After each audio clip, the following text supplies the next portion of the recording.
What's up guys, LeopoldTheBrave here, and if you for some reason didn't know yet, more fighters have been announced for Super Smash Bros. Ultimate beyond the Fighters Pass. Now how many more fighters are we getting? We don't know yet, but some people have a couple theories. For one, to make a complete square on the character select screen, we'd need at least 3 more fighters after the 5th fighter of the Fighters Pass. So that would be 4 more from the date of this video. However, back when the game was first released or leaked, data miners found 16 dummy slots for DLC. This would be enough for Piranha Plant, the Fighters Pass, and 2 more Fighters Passes. So that would be about 10 more fighters after the 5th fighter of this current Fighters Pass, enough to fill out another row. So, are we only getting a few more to fill out this current row, or is Sakurai really going to go all out with it?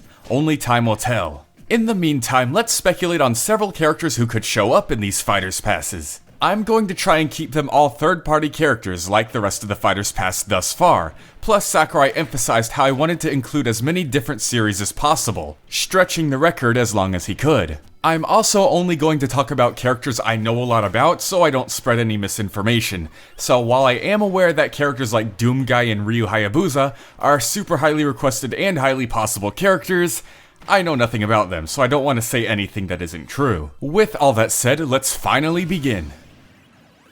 Our first fighter is of course our favorite orange marsupial himself, Crash Bandicoot. And needless to say, he has a ton going for him.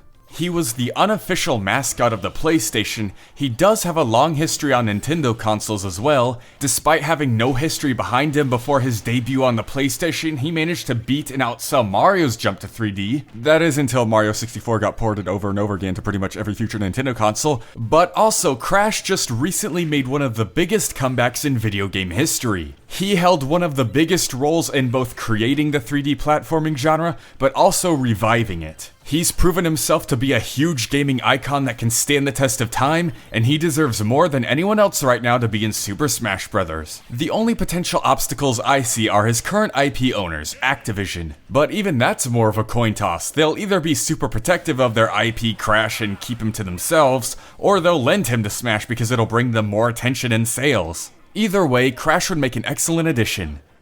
Fighter 2 is a rep from the fighting game series, Tekken. Now, I'm sure by now you've heard all the different defenses for Terry, his history, and the importance of SNK fighters and Fatal Fury and King of Fighters and all that, and how it even inspired Sakurai to create Smash itself. But within Smash itself, Tekken has actually held the most importance. For one, Bandai Namco themselves, the owners and publishers of Tekken, are working on Smash with Sakurai. Ever since Namco began helping with Smash, mechanics directly pulled from Tekken have also been implemented as well, like the Rage mechanic, that is from Tekken. Not to mention the Heihachi Mii fighter, or the fact that Heihachi was meant to be playable in Super Smash Bros. For Wii U and 3DS. When it comes to SNK, it pretty much created some staple fighting game mechanics and helped popularize the boom of fighting games in the 90s.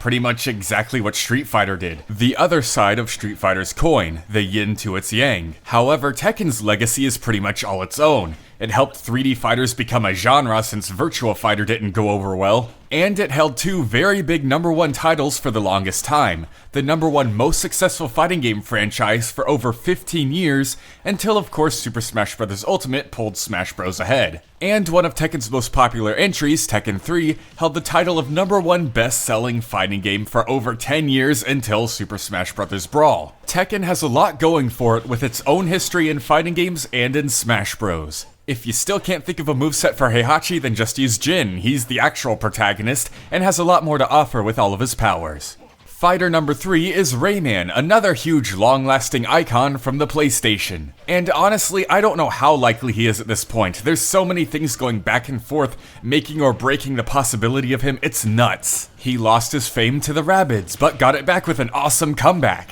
And then he made an amazing sequel to that amazing comeback. But he betrayed Nintendo because it was supposed to be a Wii U exclusive, but it ended up being ported to every other console too. But then there was an artsy Omni leak for Rayman and Smash 4 that was fake, but boosted everyone's hype and demand for Rayman. And then the definitive version for that sequel to that amazing comeback was an exclusive on Nintendo Switch.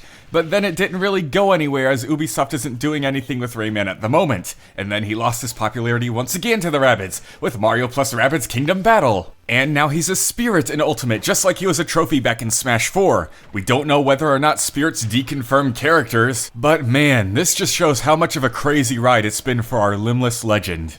Our fourth fighter is none other than Sora from Kingdom Hearts. And do I really need to say anything for this one? He has gained legendary status from all the requests he's gotten over the years. He joins the ranks of Sonic, Mega Man, Pac-Man, and Banjo in terms of demand, and now that they're all here, it's his turn. Now, a lot of people don't see him as possible because Square already had a rep with Cloud and just got a new one with the hero from Dragon Quest, but there's no rule stating how much of a third party can get added into each game. There are some crazy rules you Smash fans come up with. Believe it or not, I had someone once tell me that Nintendo was going to be in this one because they're supposed to add a mother rep every other Smash game. Like, excuse me? The only real obstacle I see for Sora is of course Disney. Lots of people like to live in a fairy tale and pretend that they wouldn't play a role, but they would. I mean, in Sora's very design, there's a Mickey Mouse head on the keychain to his Keyblade. They could always replace it with a Smash logo like on Snake's cardboard box, but it's still something to think about. Our fifth fighter is Shantae the Half-Genie Hero, possibly the most requested indie fighter. Shantae has been with Nintendo for a long time, and has gained lots and lots of traction and popularity, just like with her Smash requests. I've heard them as loud and as vocal as they are now since Brawl. I've heard them before I even knew indie games were a thing, and I thought everything had to be produced by some big budget studio. There's not much I can think of going for her besides her demand and her history with Nintendo, but it's been so long and it's remained at such a high level for so long that it should make a difference. The only thing I can think of going against her is that she actually has some really tough competition now, like Shovel Knight, who made it as an assist trophy, or now Sans, who made it as a Mii costume. Meanwhile, Shantae only made it as a spirit. Again, we don't know if spirits deconfirm, but we can't play it too safe. Fighter number 6 is everyone's favorite purple dragon, Spyro. This purple boy is to Crash what The Legend of Zelda is to Super Mario. And lots of people tend to see them as inseparable, with how much they've promoted each other and lifted each other up throughout the years, how many times they've crossed over. But some people that want Spyro in Smash tend to take it a bit too far, saying they wouldn't add Crash at all without Spyro. However, as much as I love Spyro, that sadly isn't the case. In fact, Crash getting in is the only way Spyro would even have a bit of a chance. You see, while Crash was a worldwide icon, especially in Japan, with music videos and promotions from there, his popular Crash dance even came from there, Spyro doesn't have the same appeal in the East. In fact, Spyro is actually kind of hated over there. In the Japanese release of his original game, the camera was locked and the gameplay speed was way slower, which gave a lot of Japanese players a really bad first impression that Spyro was unfortunately never able to recover from. Trust me, I'd love to eventually see Spyro in Smash someday too, but you better bet on Crash and root for him too if you want to see Spyro join later on.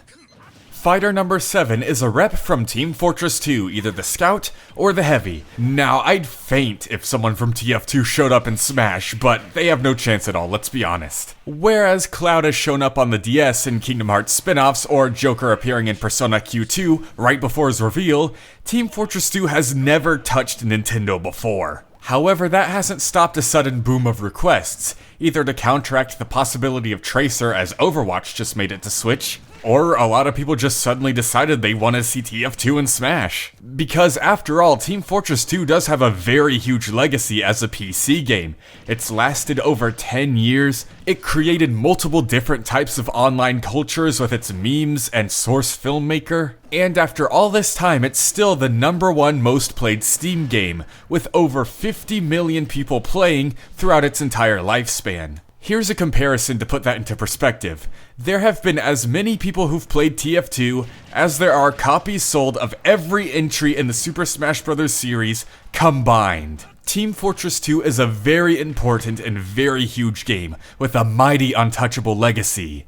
The only problem is that legacy has never been touched by Nintendo. But let's keep our fingers crossed that Sakurai surprises us. And there we have it. There's a nice handful of characters that I'd love to see as DLC in Super Smash Bros. Ultimate. Let me know what you guys think down in the comment section below, let me know which characters you want and why, and let me know who you think the 5th member of the Fighters Pass will be. I hope you enjoyed this video and I'll see you guys next time. LeopoldTheBrave, out.